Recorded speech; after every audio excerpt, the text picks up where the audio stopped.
Shalom, selamat pagi anak-anak ibu kelas 2. Salam sehat dan semoga senantiasa bersuka cita. Anak-anak ibu yang terkasih, sebelum ibu lanjutkan pembahasan materi minggu ini, mari kita berdoa terlebih dahulu.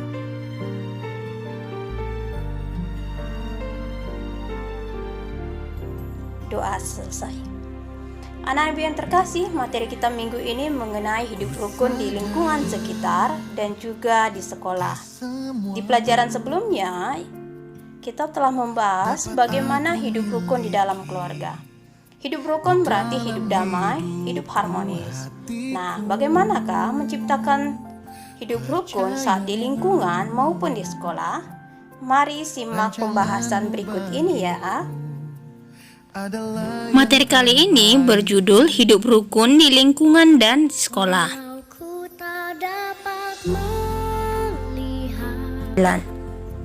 Anak-anak ibu yang terkasih, tujuan kita mempelajari materi ini adalah yang pertama, agar dapat menunjukkan perilaku hidup rukun, agar dapat memahami arti pembawa damai. Tahukah kalian arti hidup rukun? Di pelajaran sebelumnya, ibu telah memberikan materi mengenai arti hidup rukun. Namun di pelajaran ini, ibu akan memperjelas sekali lagi.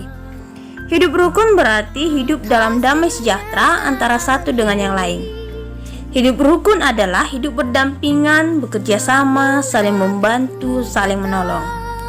Di dalam keluarga, hidup yang rukun berarti tidak bertengkar dengan adik, bersedia memaafkan, mau mendengarkan nasihat orang tua. Nah, bagaimanakah cara menciptakan kerukunan? Anak-anak ibu yang terkasih, agar bisa hidup rukun dibutuhkan kehidupan yang damai, aman, tentram, dimanapun kita berada dan dalam situasi apapun.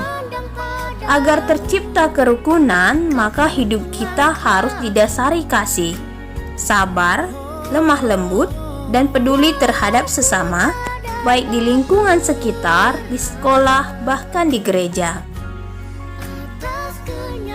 Hidup rukun dengan menjadi pembawa damai. Agar tercipta kerukunan, kita harus menjadi pembawa damai. Cara kita menjadi pembawa damai adalah, yang pertama, mempunyai kepedulian. Yang kedua, tekun berdoa.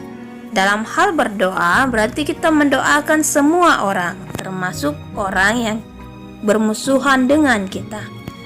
Yang ketiga, menjadi teladan. Keempat, harus membangun saling percaya. Anak ibu yang terkasih, menjadi pembawa damai berarti memiliki buah-buah roh di dalam dirinya. Kita harus berbuah dalam tingkah laku dan perbuatan. Mengenai buah-buah roh, kamu bisa baca dalam Galatia 5 ayat 22 sampai 23a.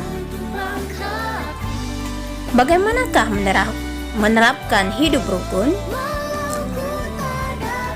Hidup rukun yang diterapkan oleh Yusuf di pembelajaran 2 semester pertama dapat kita lihat dari cara Yusuf. Yang pertama, ia mengasihi saudaranya. Yang kedua, Yusuf mau menolong saudaranya. Ketiga, Yusuf mau memaafkan saudaranya. Ketiga hal ini adalah contoh cara menerapkan hidup rukun yang dilakukan Yusuf. Nah, apakah kamu sudah menerapkan hidup rukun? Menerapkan hidup rukun di lingkungan. Hidup rukun tidak hanya di dalam keluarga, namun juga harus kita ciptakan saat kita berada di lingkungan sekitar rumah kita. Bagaimana hidup rukun di lingkungan? Yang pertama, hidup rukun di lingkungan dapat tercipta jika kita mau bergotong royong membersihkan daerah tempat tinggal, mau memberi ucapan ketika tetangga sedang merayakan hari raya. Ketiga, tidak bertengkar dengan tetangga. Keempat, saling membantu sesama tetangga. Kelima, tidak bermain curang ketika bermain dengan teman. Ini adalah 5 contoh bagaimana menerapkan hidup rukun di lingkungan. Menerapkan hidup rukun di sekolah. Berikut beberapa contoh hidup rukun di sekolah. Yang pertama, tidak bertengkar dengan teman. Kedua, berteman dengan siapa saja. Ketiga, menolong teman yang kesusahan. Keempat, berbagi makanan. Kelima, bermain bersama. Nah, ini adalah 5 contoh dalam menerapkan hidup rukun di sekolah.